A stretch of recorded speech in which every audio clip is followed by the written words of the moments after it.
Dun, dun, dun. Don't judge me, guys. I don't have an intro or theme song yet because I haven't gotten around to it and I'm not creative and I haven't found someone to do it yet. So if you want to try and come up with one, let me know. Obviously, I'll pay you if I use it. But if not, I'm going to find someone to do it anyways. But it might take some time. So for now, you guys are just going to have to deal with whatever awkward intro noise I choose. But anyways, hey guys. For those of you who don't know, I'm Victoria. Probably guessed that though. I go to UBC. I study sociology and GRSJ, which is gender, race, sexuality, and justice. So pretty much everything I'm going to be talking about on this podcast is stuff that I'm learning about in school. With that being said, obviously I'm still doing my degree, so I don't know everything. I'm not going to know everything when I'm done school. I'm still learning, still growing like everybody else. I hope to learn a lot from you guys, just like I hope that you guys learn some stuff from me, or maybe not even from me, but from the voices that I'm able to uplift with the platform that I have. But yeah, my goal with my degree is to build community and learn how to bring people together and create really strong senses of togetherness and to help learn how to show others the sense of community that I feel with people. Because I'm telling you guys, when I go to school and like I'm in the bathroom and I hear people like sharing advice with strangers and somebody pays for your coffee in line, like all of these things, all of these little things throughout your day that you don't even necessarily notice, like we have something here on earth that's worth protecting and that's worth fighting for. Like, I don't know about you guys, but seriously, sometimes I go outside when it's like a nice day, or even sometimes when it's raining and snowing, and you just look around and you feel like this is the most beautiful thing I've ever seen in my life. And to even imagine for a second that I would give up on all of this that we have that's worth fighting for, to think that we could just give up and just allow it to happen is just like, we have a chance and why don't we take it? Because my thought process is,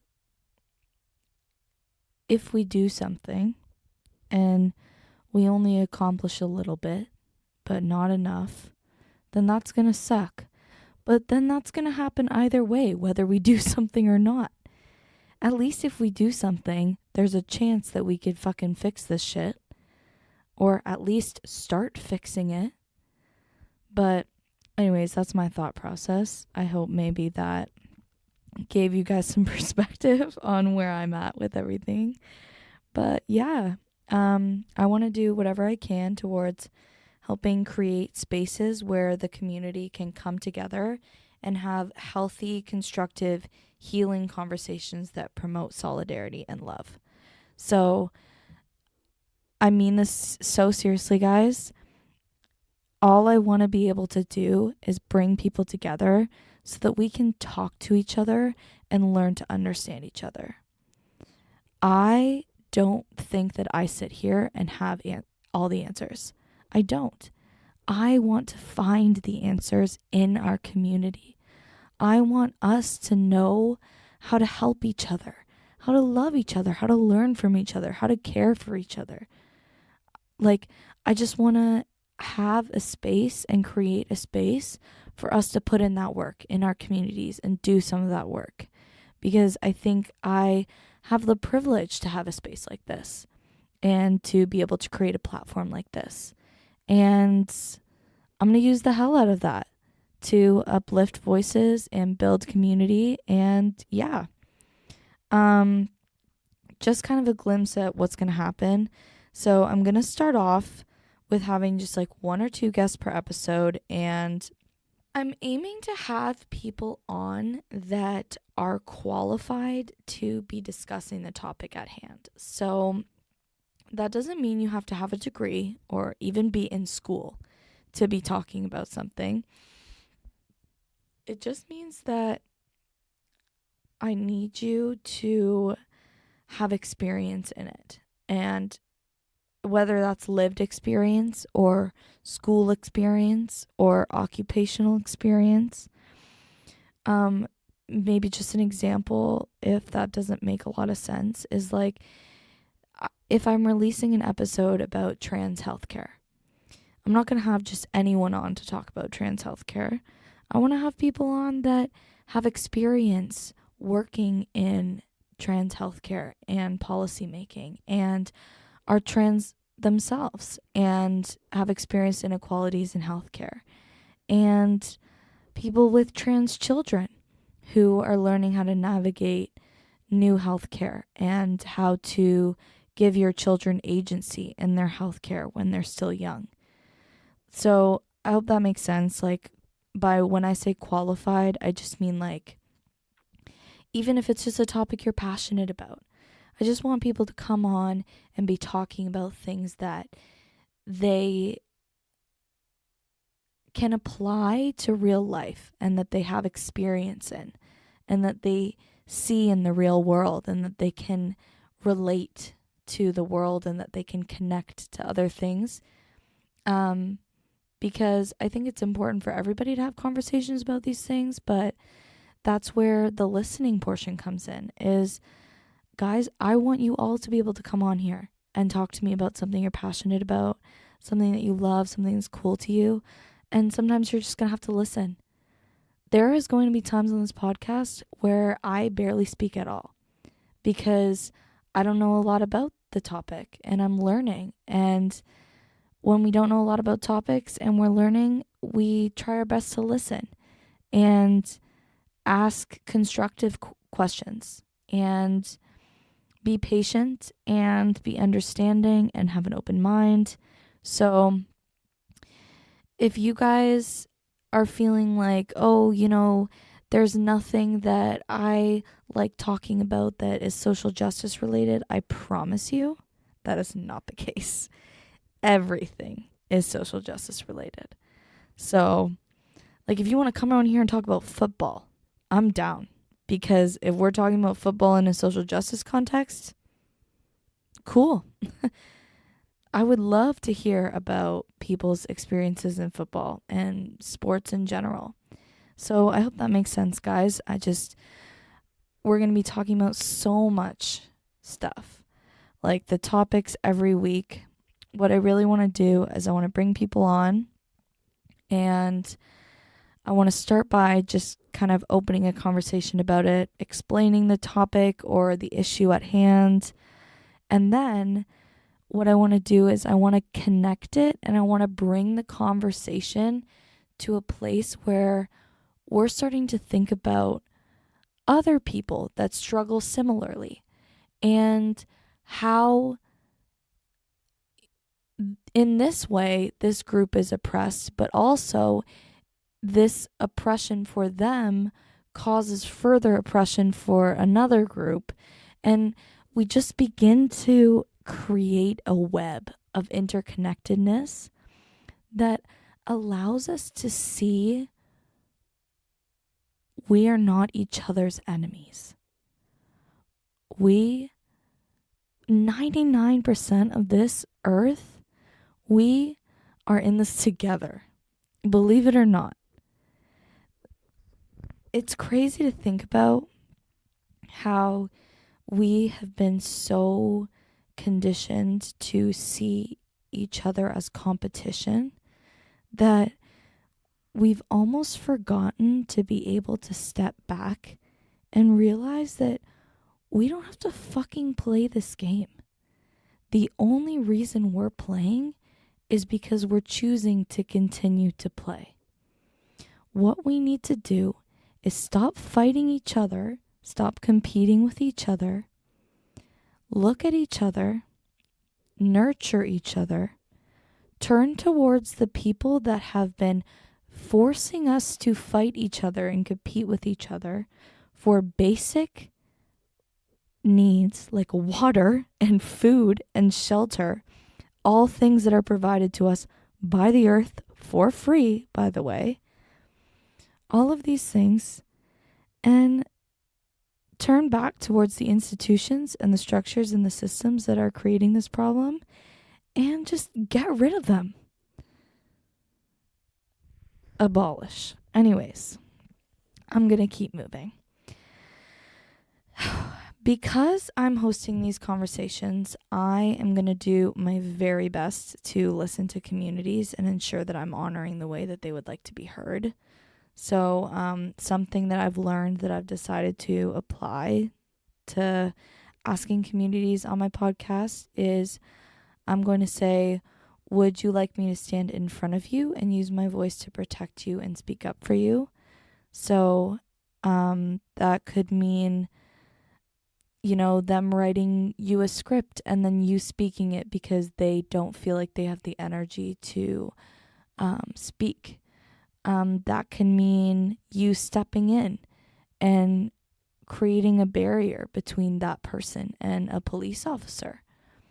So many things. So, one, I could stand in front of you and protect you and uplift you and support you, and you could stand behind me, and not in the way that's like an importance scale, but almost more of a like, you deserve to rest. And if you need rest, then I want to be there for your community and be able to use my energy when you can't. However, when a community has energy of their own that they want to use, you can also offer to stand beside them. And whether that means, holding their hand and supporting them, or putting your hand on their shoulder, or just being there and showing up for them when they're speaking, when they're organizing protests, and standing there and agreeing with them and standing up there with them and showing the world and showing whoever you're speaking to that you stand with this person and that you support them. And then the third thing is you can stand behind them and you can just be their cheerleader. You can tell them to go get them and you can just cheer them on and you can watch them go. And those are 3 ways that I think you can approach being a really good ally to a community. And the best way to know what to do is to ask. And before you ask, try to learn. So many organizers and movements, they have websites, Instagram pages, TikToks, all this stuff. Go watch some of their stuff, watch some videos, read some articles, stuff like that. I'm sure that you're going to be able to learn what they need from you. And if not, then you can ask. But anyways, that's what I'm going to try my best to do. But obviously, I just want to put it out there. If you guys ever feel like I stood in front of a community when I should have stood behind them, or stood beside them when I should have stood in front of them, whatever, I want you guys to DM me, email me, reach out to me, whatever you got to do, send me a letter, whatever you need to do, just tell me. Because I promise you that I want to learn and grow just as much as I want you guys to. So with that being said, we're going to move on to some of my goals and values. My main goal with every episode is to highlight how quote unquote individual issues are actually interconnected, and with that build solidarity among communities to create one big community. And so I want to be clear, I see humanity and even nature as one big community. We all living in a community of symbiosis and interconnectedness. That's what I see, and I want you guys to be able to see that. And the reason that we can't is because we live in a society that hyper separated us and individualized us and manipulated us to believe that we are each other's enemy when we are very much not. We love each other so much. And that's just the truth. And maybe there's some exceptions to this, and I would argue that these exceptions are people that have been traumatized in their life. But I'm not a psychologist, so I'm not going to make claims like that without saying this is my opinion based off of just my knowledge. But maybe there will be some people that say that I wouldn't do this, but I think for the most part, what one of my teachers, Lita, love her, she said to us is, if your neighbor's house was burning down, would you just sit in your house and do nothing? Like, for the most part, nobody would do that. They would at least go outside and ask if they could do anything to help, right? Because if it's beyond saving, all you can really do is comfort people or be there for people, whatever. But if we were like individual species that only looked out for ourselves and didn't care about our community, we wouldn't do all of this stuff for each other. Like, how come when a disaster happens, we all organize to feed each other? I believe that once we begin to see our collective struggle, that it will help us overcome our differences and build up something really strong. So I think something that we're really missing here that's making us feel hopeless is we're organizing around individual issues, which I don't think is bad. I'll make that clear. I don't think that that's wrong.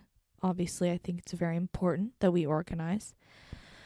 But in doing this, we're neglecting to address the fact that a lot of our issues are interconnected. And a lot of the time, if we solved an issue for someone, truly solved it, we would have also solved a lot of other issues for a lot of other people. Because a lot of people's issues come from the same source.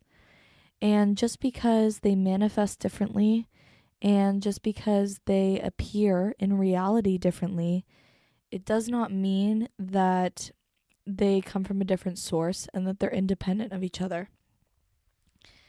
So we need to direct our rage, anger, and frustration to change society away from each other and toward the true source of our issues, which is, as I like to say, capitalism and all its minions.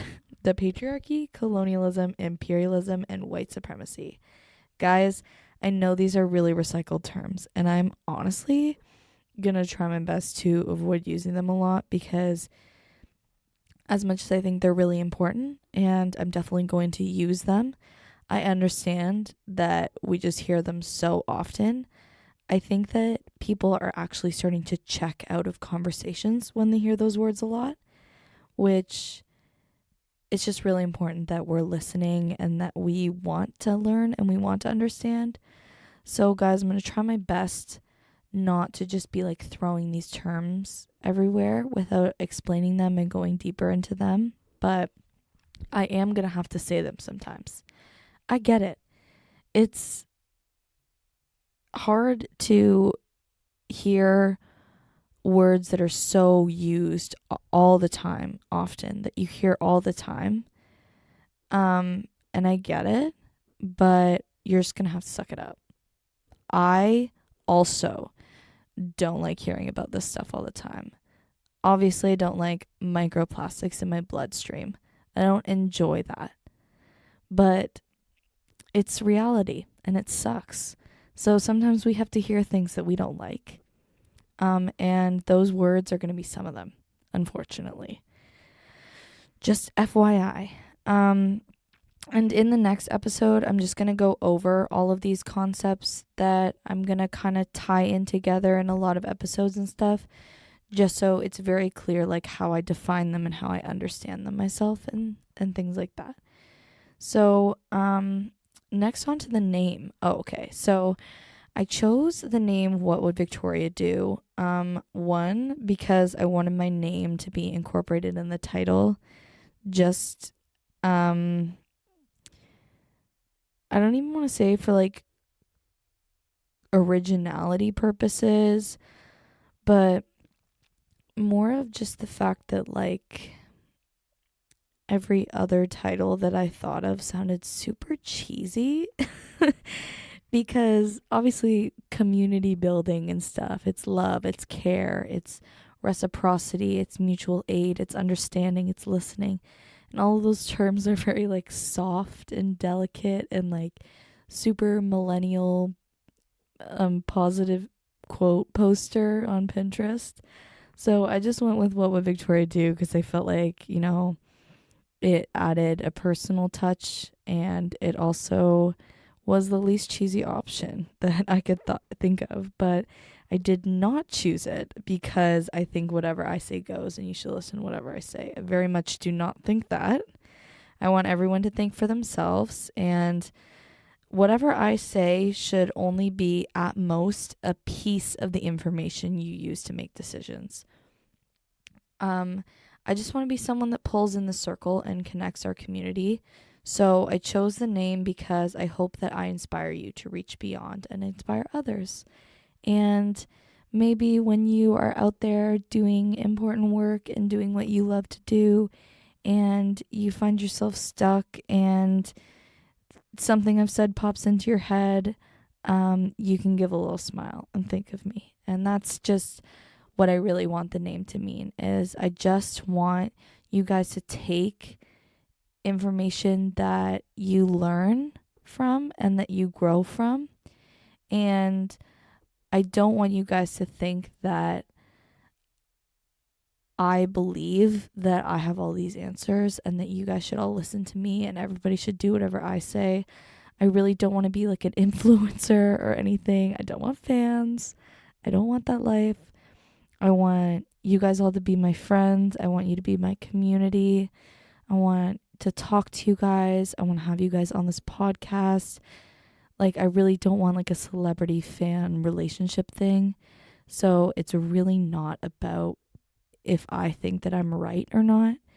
I just kind of thought it was a cute way to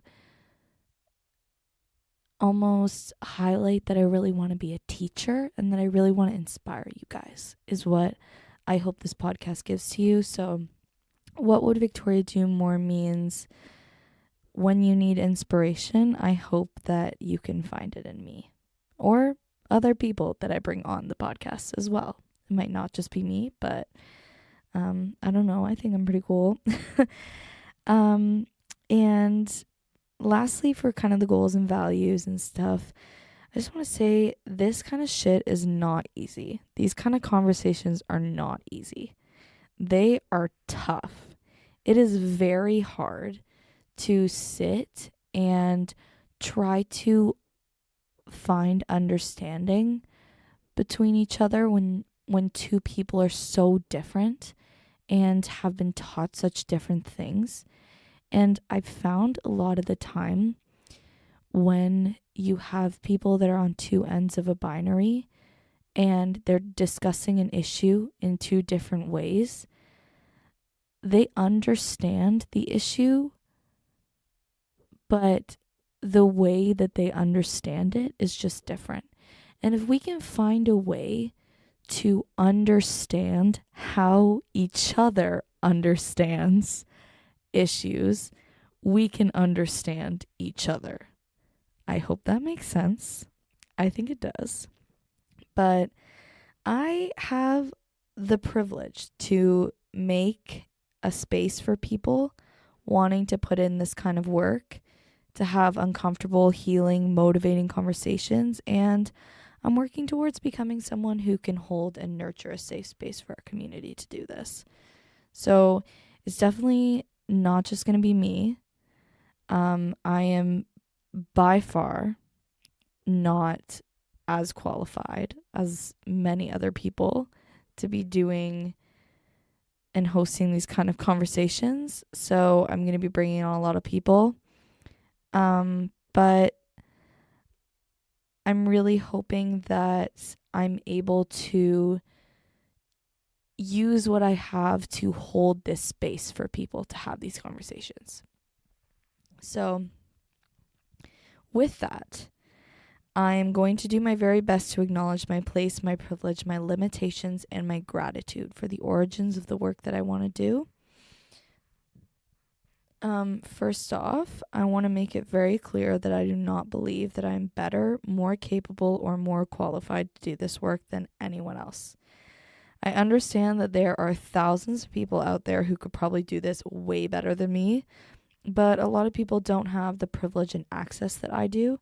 So I hope to situate myself in a way that helps my community but doesn't perpetuate white saviorism. So what I mean by that is I totally understand that there are people out there that could do this better than me, that the world doesn't need me, that I'm not going to be a savior. I'm not going to fix the world. It's not going to be me. It's going to be us. We're going to do it together. It's going to be a bunch of people from all over the world, and we're all just going to have a little piece. And all I want to do is be able to have a space where our community can come together and learn about each other and understand each other. That's it. And I know that pretty much anyone could do this, but then they should, like me. Anyways, I will acknowledge that I've had immense privilege in my life. My family is quite well off. I went to private school. I traveled the world. I'm able to go to UBC. The whole shebang, guys. Seriously. I spent a lot of my life totally ignorant of my privilege. Like, I won't beat around the bush. I am a spoiled, rich, white girl. I've said a lot of things I regret. I've believed in a lot of things I don't align with anymore. And I've been really lucky in my life to have had people who cared enough about me to tell me to do better. And I have no right to absolve myself of guilt for actions I've made that I regret. But I can allow myself to feel uncomfortable, to feel guilty, and to use those feelings to encourage me to continue learning and growing. So, right off the table, I want everyone listening to know that there is going to be times where I'm going to fuck up and I'm going to say something stupid or ignorant because everyone does. And when I do, I want you guys to check me. I want you to DM me, text me, send me a letter, email me, call on me to do better. Don't let me get away with this shit just because you know my intentions are good. Tell me to do better. That's how we become better. That's how we learn. That's how we grow. Somebody tells us, do better, and we learn how to do better. So if I need to do better, guys, tell me to do better. I promise I'm not going to air you out. I'm never going to expose you. If something I've said triggers you and you, even if you get angry at me and you call me something mean or whatever, if that's what you need to do, then do that. But tell me to do better. If you feel like I need to do better, then tell me that. Because I want to do better, guys. I want to grow. I want to learn. I want to be better. And I want to set a good example for you guys. Because I think a lot of the reason that especially white people don't do the hard work it takes to grow is because there's so much shame. There is so much shame in admitting that you have white privilege, because when you acknowledge it, when you admit it, it feels like you're trying to be proud of it. And it's a very hard part of your identity to come to terms with and to accept. And there's a lot of shame around that. So I want to teach you guys that sometimes shame means that you're thinking the right things. Of course, I'm ashamed a bit. I'm definitely not proud of the things that my ancestors did, that's for sure. And I'm not proud of the fact that I'm awarded privileges at the expense of others. That's not something to be proud of. But it doesn't mean that I need to be ashamed of myself. And I think that that's the really important part that a lot of people miss, is when a piece of your identity causes harm to others and your existence causes harm to others, it's hard not to feel like when someone tells you that you, a part of your identity and a part of who you are is bad, that you feel like you're bad. And that's where it comes in, and then people start going, well, I'm just a racist then, I guess I'm just a white supremacist, because people would rather accept it than try to learn who they are besides those identities. Yeah, I'm a white settler. Yeah, I'm probably in the top like 1%. I'm not proud of that. However, I'm proud of the person that I am, and I'm proud of myself in school. I'm proud of my grades. I'm proud of my friends. I'm proud of my family. I'm proud that I make my bed every morning. There's lots of things about myself that I can be proud of.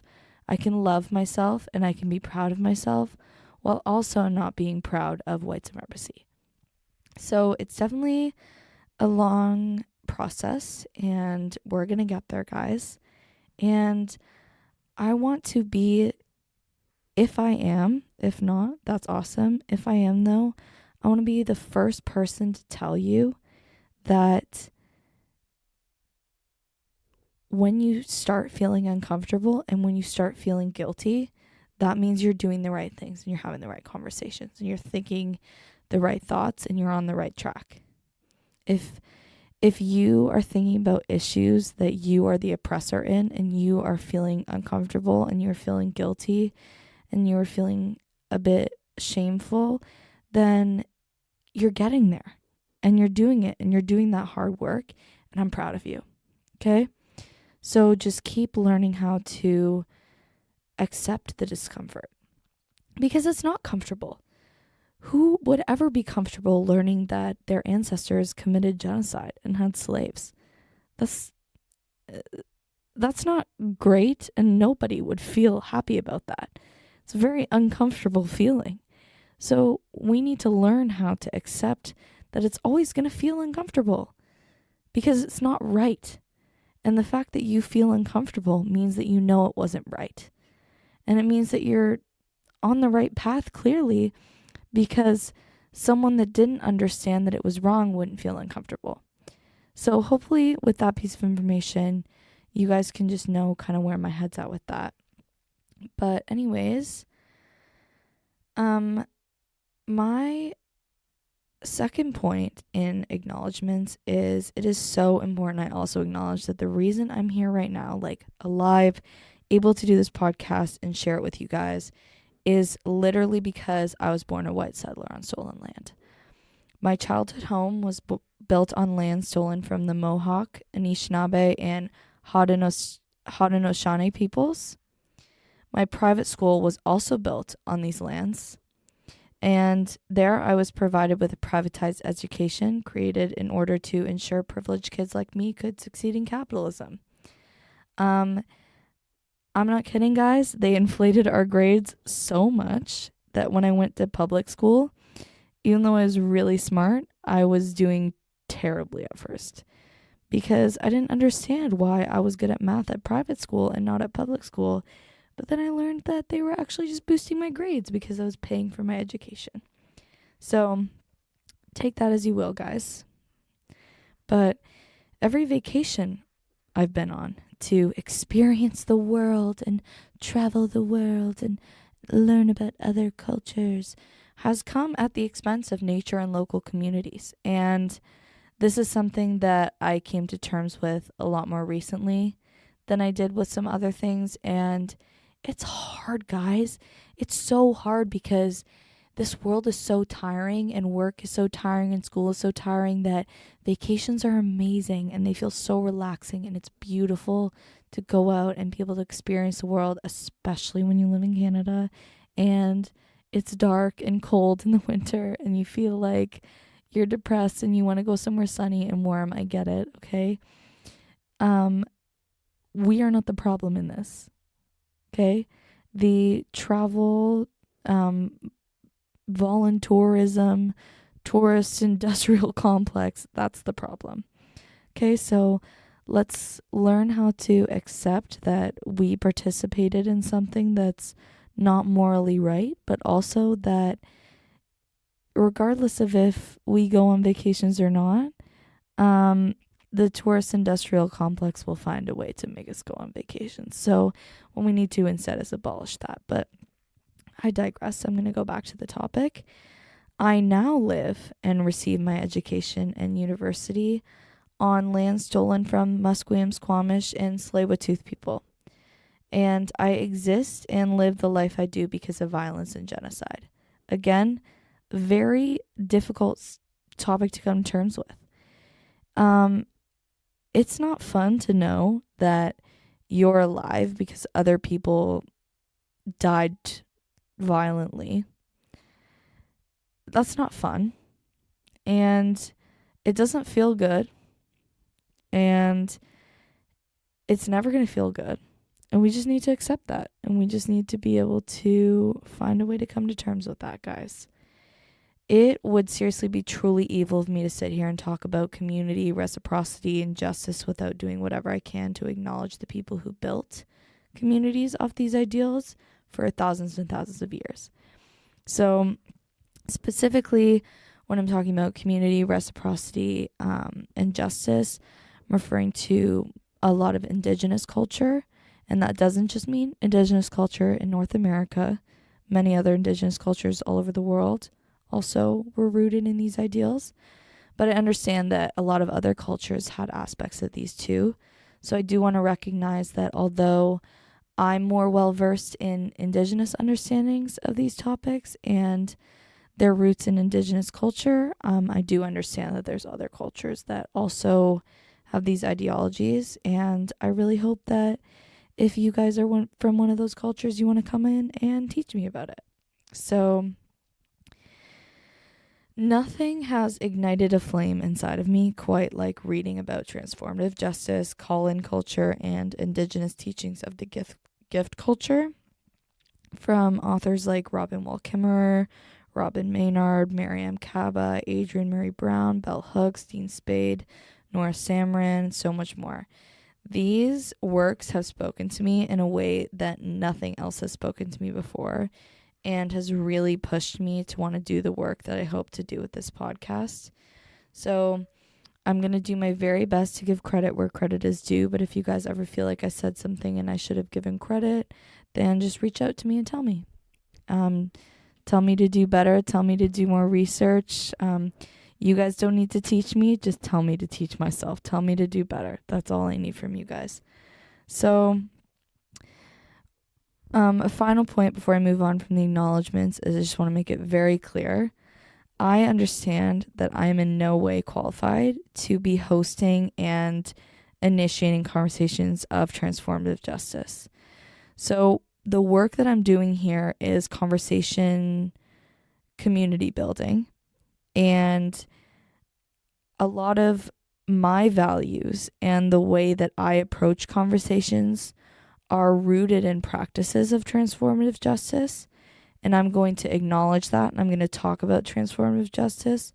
But I'm going to make it very clear now, I understand that I'm not Indigenous, I'm not qualified to be facilitating transformative justice conversations and kind of group efforts. So I want you guys to know that I am never going to identify with doing that work.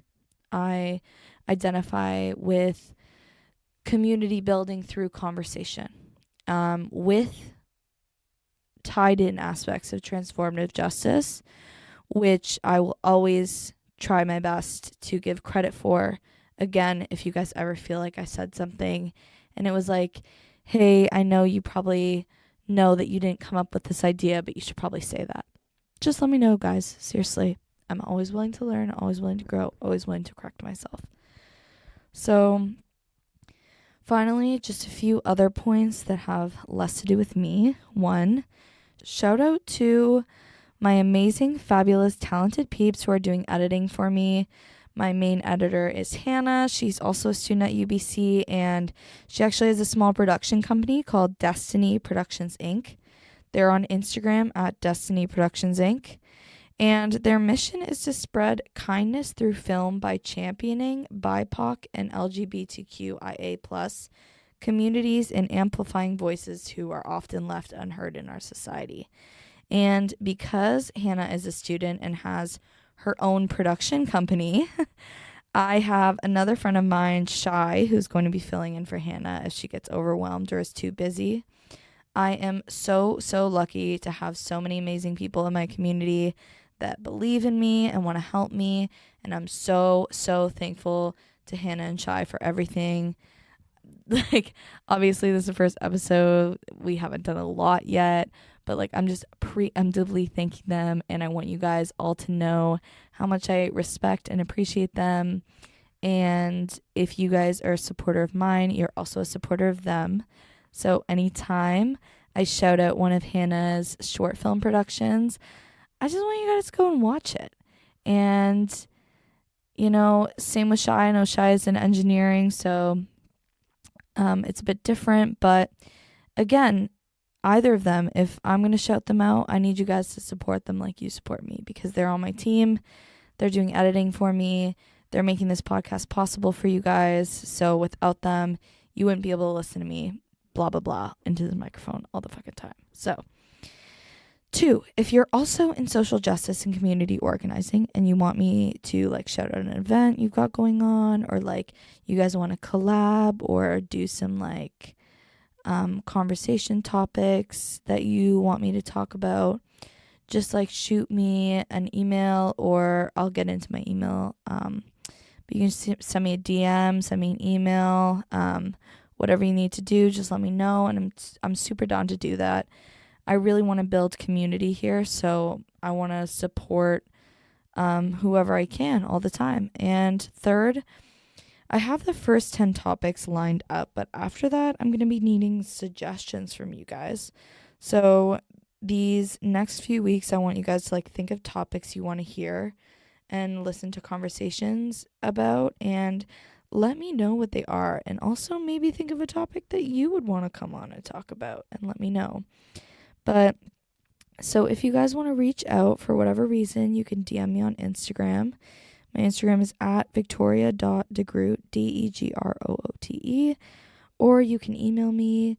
My email is www.whatwouldvictoriado@gmail.com. Yeah, so that's everything for my little intro. I don't really know how to close this because it's kind of awkward and like I'm just sitting here talking to myself. So like I kind of want to say like goodbye, guys, but I feel like that's weird too. So I don't really know what to do. I'm just gonna kind of like bring this to a close, and I'm gonna say goodnight because I locked my cat out of my room and he's very mad at me. So I'm gonna have to go do some apologizing in the form of pets. And yeah, I hope you guys enjoyed listening to this. I know obviously it's not a conversation about a topic, it's just me introducing myself, so not as entertaining, but thank you if you're still listening. And yeah, I will talk to you guys soon. Also, please reach out to me and talk to me and send me ideas and give me feedback and everything. Like, I really want to hear from you guys and I want to communicate a lot. So this is going to be so fun. I'm so excited. Yeah, see you guys like next week.